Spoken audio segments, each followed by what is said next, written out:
Uno. Cordial saludo, mi nombre es Keila Beltrán, estudiante de la Universidad Nacional Abierta y a Distancia UNAD, cursando el programa de licenciatura en Pedagogía Infantil. En esta ocasión estaremos dando a conocer una de las entrevistas con una persona víctima del conflicto armado en el municipio de San Juan de Pomuceno Bolívar, el pulmón verde de los Montes de María. Hoy nos acompaña una persona víctima de la violencia y el conflicto armado en el municipio de San Juan de Pomuceno Bolívar. Su nombre es Yamit Luna de la Rosa. Bueno, señora Yamit, cuéntenos un poco sobre su experiencia con respecto a la violencia y el conflicto armado que se vivió en un tiempo aquí en los Montes de María.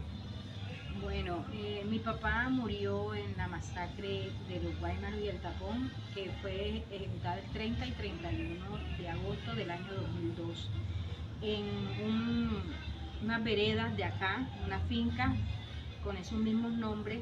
Mi papá fue a acompañar a un compadre a buscar al hijo que habían matado el 30 en la noche, y mi papá viajó el 31 en un jeep que se fueron a recoger los cadáveres. Pero tristemente ellos no regresaron porque también fueron muertos allí. Todo inició el 31 en la mañana, cuando no llegaron los familiares a sus casas, los señores trabajadores de la finca Los Guaymaros y el Tapón, y el papá de uno de ellos, de Francisco Javier Contreras Lanz, se preocupó y empezó a indagar, a averiguar por su hijo. En esos momentos lo que le informaron fue que había llovido mucho y él decidió buscar un muchacho, un señor, un chofer, para que lo acompañara a ver a la finca que había pasado, porque su hijo se había ido con otro grupo de personas, 5 personas más, a recoger un ganado a la finca Los Guaymaros. Cuando iba de camino para allá, se encontró con un señor que venía para el pueblo y le dijo que había llovido mucho para allá y que había llovido sangre. Él le pregunta que cómo así que llovió sangre, le dice que allá habían hecho una masacre en los Guaymaros y en el Tapón, y lo que había era muerto. Entonces el chofer se acobardó y decidió regresarse al pueblo con el señor José Luis Contreras.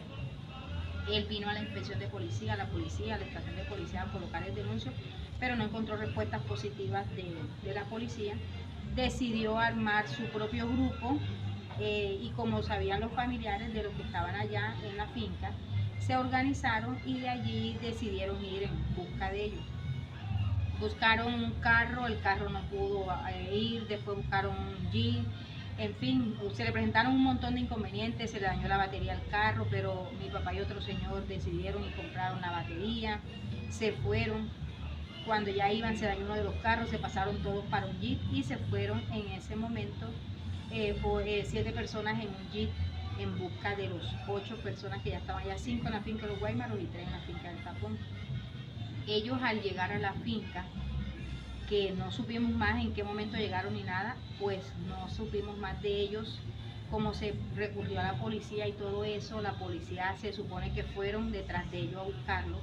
Buscaron un camión del señor Licinio Herrera para que trajera los cadáveres, porque él le pusieron los cajones en la troja para recoger los cadáveres, pero el señor Licinio se queda en un corregimiento anterior allá a la finca, porque no puede acceder, porque el camino, como había llovido, no estaba inasequible para ese camión. Entonces el jeep, como si es para esos lugares de terreno destapado, avanzó hasta la finca, pero no supimos más nada de ellos hasta en la noche que regresó el señor Licinio, porque como no regresaban de allá de la finca los muertos, ni los vivos en el jeep, ni a pie, ni nada, él se hizo de noche y decidió venirse.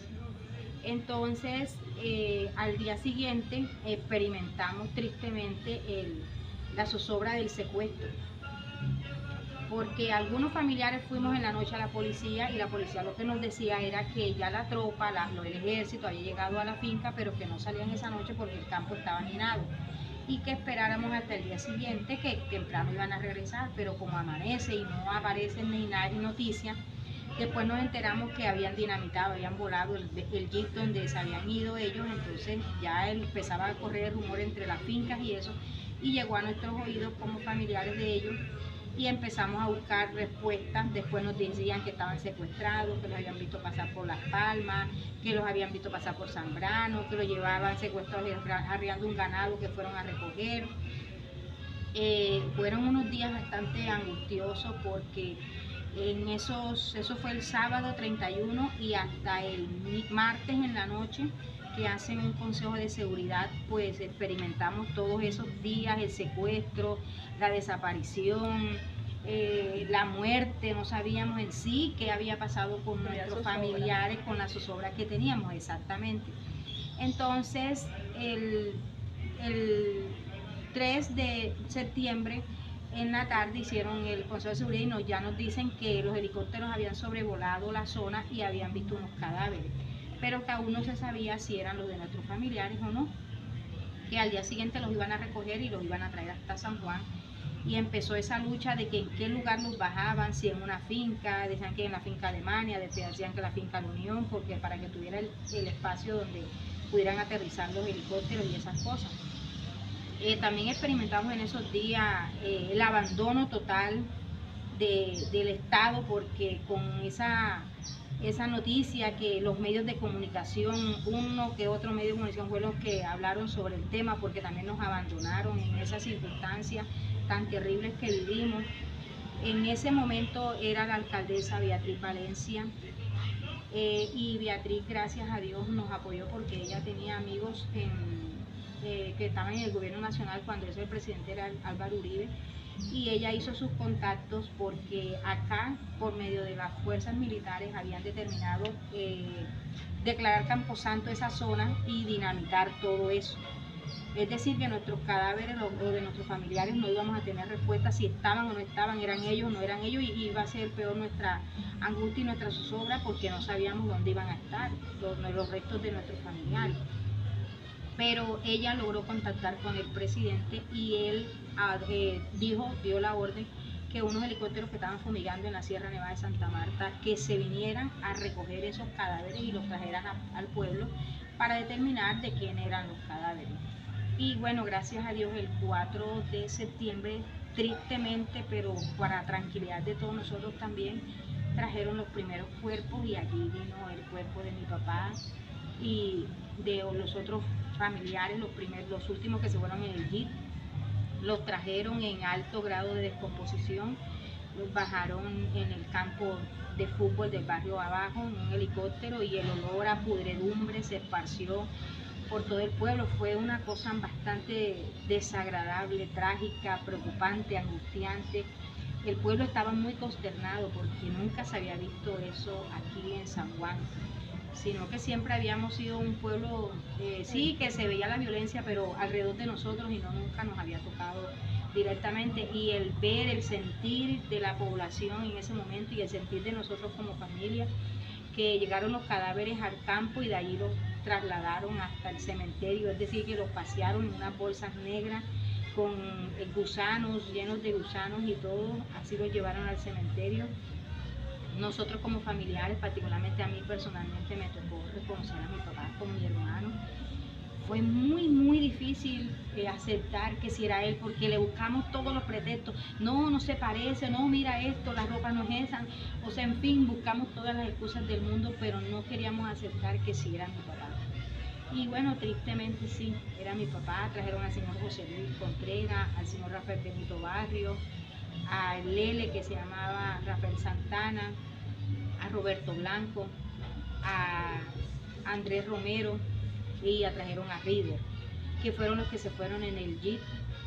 Y al día siguiente nuevamente fue la misma tragedia, porque trajeron al resto de cadáveres, que eran los 5 primeros que se habían ido a recoger el ganado a la finca de los Guaymaros también. Entonces, los primeros, que fue el 4, los bajaron en la casa o en la sala de autopsias del cementerio, y al día siguiente no pudieron sino al aire libre, porque eso estaba hediondo, podrido por la pudredumbre en que te digo que estaban los cadáveres en alto grado de descomposición. Señora Yami, ¿qué sintió usted o sus familiares cuando vieron los helicópteros con las bolsas negras en donde posiblemente estaría el cuerpo de su papá? Bueno, particularmente nosotros vivimos lejos mi mamá y mis hermanos vivimos lejos del campo del barrio abajo.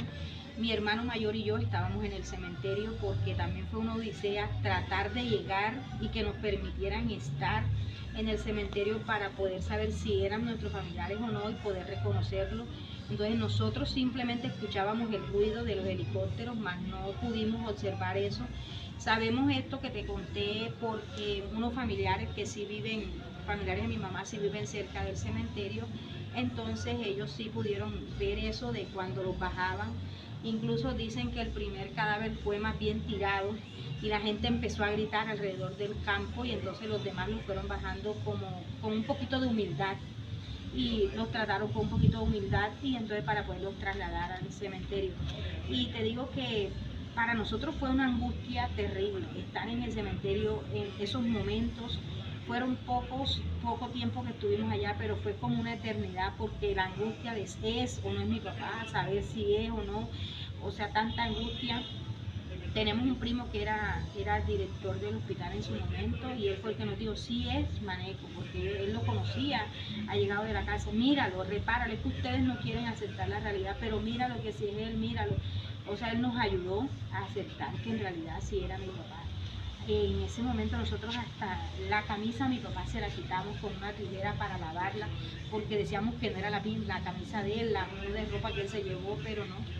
Era la misma negatividad de que uno tenía la esperanza que sí estuvieran vivos y fue bastante angustiosa esa situación, pero después cuando uno pasa el tiempo y analiza las cosas se da cuenta que también fue un parte de tranquilidad, porque por lo menos nosotros sabemos que es mi papá y que los restos de él están aquí en el cementerio y nosotros tuvimos la oportunidad que no tienen muchas otras personas con la violencia que hemos vivido en Colombia y en otros lugares, que nosotros sí tenemos la satisfacción de que ahí está el cadáver, están los restos de mi papá y de estos familiares, gracias a Dios que están aquí, y que bueno, duele, sí, es cruel.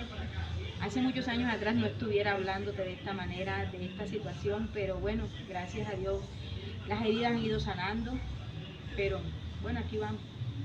Así es, era una de las preguntas que quería formular. La forma en cómo usted ha afrontado, al igual que su familia, toda esta situación, esta gran pérdida que usted tuvo. ¿Qué le ayudó a poder avanzar, a seguir adelante después de todo lo que pasó? Mira, mi papá fue una persona analfabeta, pero mi papá nos enseñó que hay que luchar siempre y echar para adelante. Mi papá tenía un dicho que para algunos de pronto, porque no son costeños, no lo entenderían. Mi papá siempre decía, vivo, así sea en el filo de un soco. Es decir, que ya tú te ves en las últimas, pero estás vivo, tú tienes que seguir luchando. O sea, echarte para adelante, para atrás ni para coger impulso, como dicen por ahí. Entonces, ¿qué nos motivó mi mamá? Porque el amor de su vida fue mi papá, el único novio que tuvo fue mi papá. Se fue con él, como dicen por ahí, se casó con él, tuvo sus hijos y ella quedó sola. Entonces, ¿cómo dejarla desvanecer? Entonces ella se mostró tan fuerte, pero mi mamá se reprimió. Se reprimió en que no lloraba delante de nosotros para que nosotros no sintiéramos que ella estaba dolida y que se podía desvanecer, sino que ella siempre se hizo la fuerte.